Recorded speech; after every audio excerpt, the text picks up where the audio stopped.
Luka Dončić had 24 points in the first quarter.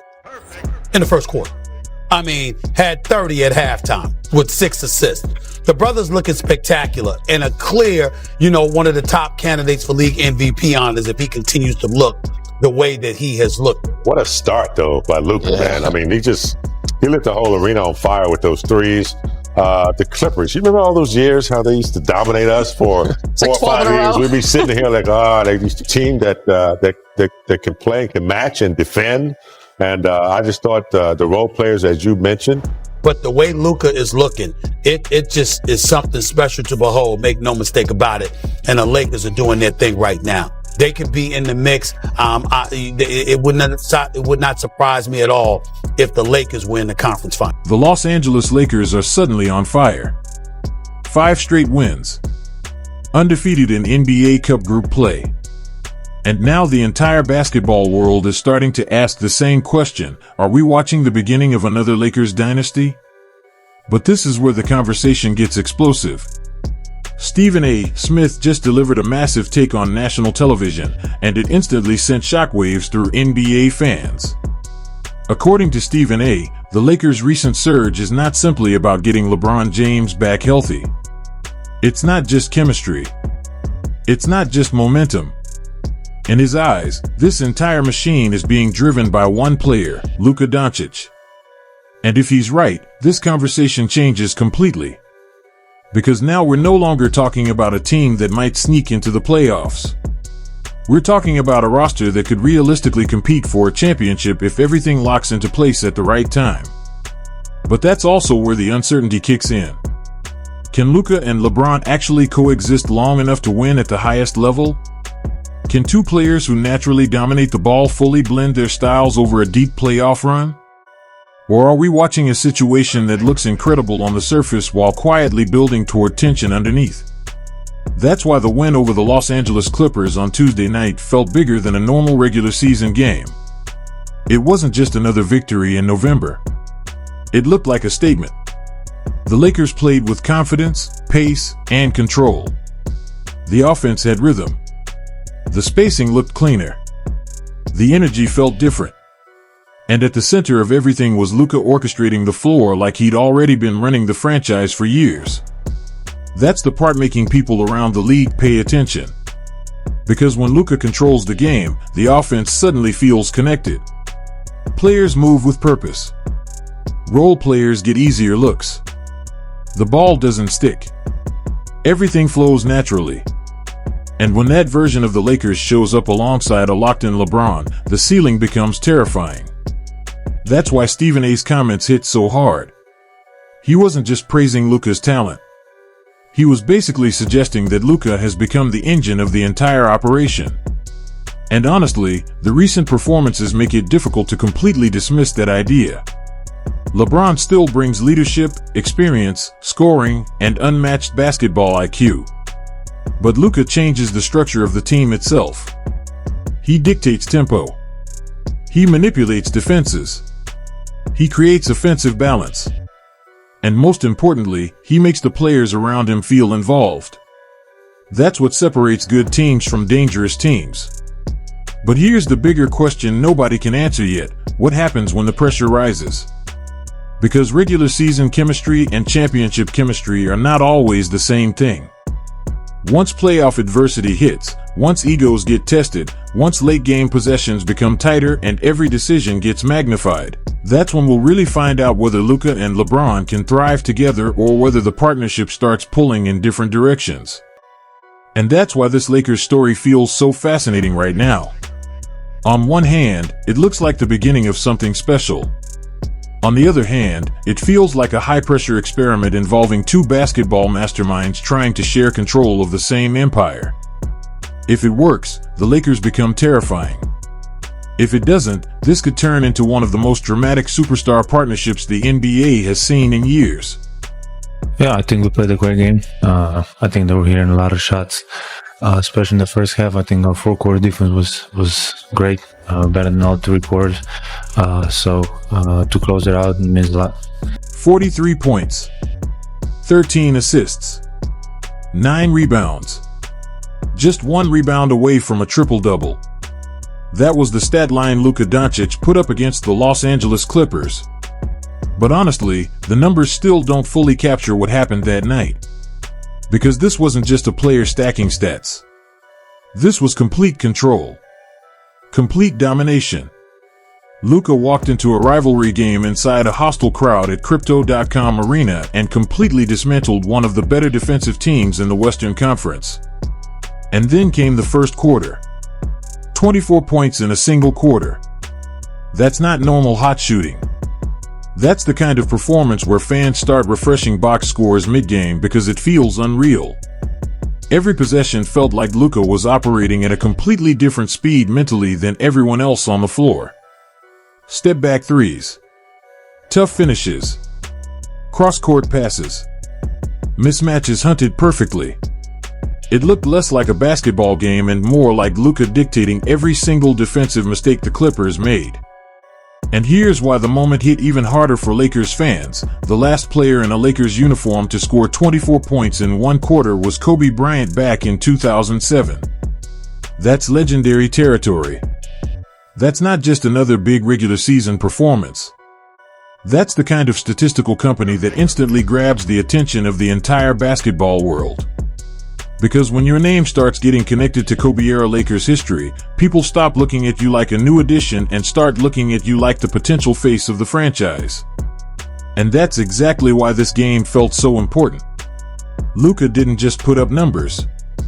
He controlled the emotion of the game. Every time the Clippers tried to build momentum, he answered immediately. Every defensive adjustment looked temporary. Every run got shut down before it could really start. That's what superstars do when they're fully locked in. They don't just score. They bend the entire game around themselves. And right now, Luka looks completely comfortable doing exactly that in a Lakers jersey. So Luka starting off, he's the engine, he's had a snake, but him getting his 40 points and then LeBron and Austin still looking like they're... And that's the scary part about Luka Dončić right now. It's not just the scoring explosions. It's the control. It's the way he slows the game down whenever he wants. The way he manipulates tempo. The way he constantly forces defenses to react to him instead of the other way around. Every possession feels like Luka is 3 steps ahead, reading rotations before they even happen. And while he's carving up the defense himself, he's also making life easier for everyone around him at the same time. That's what separates elite scorers from true offensive engines. The Los Angeles Clippers threw multiple defenders at him, and none of it really mattered. Kawhi Leonard, one of the best perimeter defenders of this era, couldn't slow him down consistently. Chris Dunn, whose entire reputation is built around defensive toughness and pressure, eventually got so frustrated that he shoved Luka to the floor late in the fourth quarter and got ejected. That moment told the whole story. Because that's what Luka does when he's fully in rhythm. He doesn't just beat teams on the scoreboard, he wears defenders down mentally. He forces them into bad decisions, desperate fouls, emotional reactions, and breakdowns in discipline. One possession he's hitting a step-back 3 in your face. The next possession he's backing you into the paint and throwing a no-look pass to an open shooter. Then suddenly he's walking the ball up slowly, controlling pace like nothing is rushed, while the defense is already panicking. That's what makes him so difficult to guard. He never looks sped up. He never looks uncomfortable. Even when defenses throw pressure at him, he plays with this calm, almost frustrating patience that slowly breaks opponents apart possession by possession. And once defenders start losing composure emotionally, the game is basically over. That's why performances like this feel bigger than regular season box scores. Luka isn't just producing numbers right now. He's controlling entire games psychologically. Of course, I appreciate it. I told him right away, thanks for having my back. And that says a lot about him. That says a lot about this team. So everybody got each other. But this is where the story becomes really fascinating, because the Los Angeles Lakers didn't win that game only because of Luka Dončić. They won because, for one night at least, everything clicked at the same time. LeBron James added 25 points. Austin Reeves erupted for 31. And together, Luka, LeBron, and Reeves combined for 99 of the Lakers' 135 total points. That's 73% of the entire offense coming from 3 players. But here's what made it look so dangerous: it never felt forced. It didn't look like 3 stars awkwardly taking turns isolating while everyone else stood around watching. The offense flowed naturally. The ball moved. The spacing worked. Each player seemed to understand exactly when to attack and when to let someone else control the possession. That's why this performance caught so much attention around the league. Because when superstar combinations fail, you can usually feel the tension immediately. The rhythm feels unnatural. Players hesitate. Possessions become predictable. But against the Los Angeles Clippers, the Lakers looked connected. And that's why Stephen A. Smith is suddenly pushing the Lakers as legitimate Western Conference Finals contenders. Honestly, when you look around the conference, it's difficult to completely dismiss that take. Yes, the Oklahoma City Thunder look terrifying right now with one of the best records in basketball. Their depth, defense, and chemistry have made them look like a machine for most of the season. But the Lakers have something that changes playoff conversations instantly: superstar shot creation. In the postseason, systems matter. Depth matters. Defense matters. But eventually games slow down, possessions tighten, and somebody has to create offense against elite defensive pressure. The Lakers now have multiple players capable of doing that at a high level. Luka can completely control tempo and manipulate defenses. LeBron still understands big moments better than almost anyone alive. Reeves gives them another aggressive scorer who can punish defenses when attention shifts toward the stars. That combination is exactly why people are starting to look at this team differently now. Because if the chemistry keeps building and the roles stay balanced, this suddenly stops looking like a flashy regular season experiment and starts looking like a genuine championship threat. Of course, Oklahoma City is still a team to beat. They're the reigning defending champions. They're like 17 or 18-1. Denver's right there. They retooled. They've gotten a bit younger, and they still have Jokic. And Jokic has been the Lakers' kryptonite for years, but that was before Luka Dončić got there. But the way Luka is looking, it just is something special to behold. Make no mistake about it. The chemistry question is exactly what everyone has been circling ever since LeBron James came back from that extended absence. Could he fit in? Would the offense adjust smoothly? Would there be nights where he's not the primary option? And most importantly, would the rhythm of the team survive that kind of superstar overlap? Those were the doubts.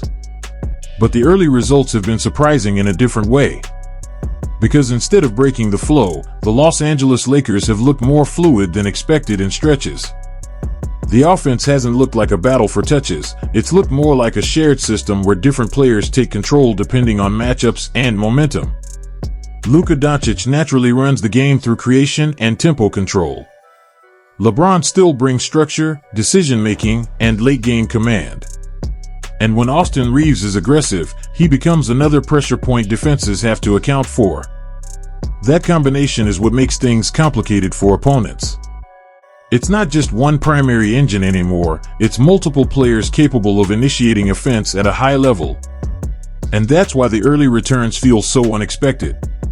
Instead of clashing, the roles have started to separate in a way that makes sense on paper. Luka as the tempo controller, LeBron as the situational closer and connector, and Reeves as the secondary aggressor who punishes defensive attention shifts. It's still early, and playoff basketball will test all of it much more intensely. But for now, the chemistry isn't just surviving the experiment, it's actually showing signs of becoming something more structured than people assumed possible.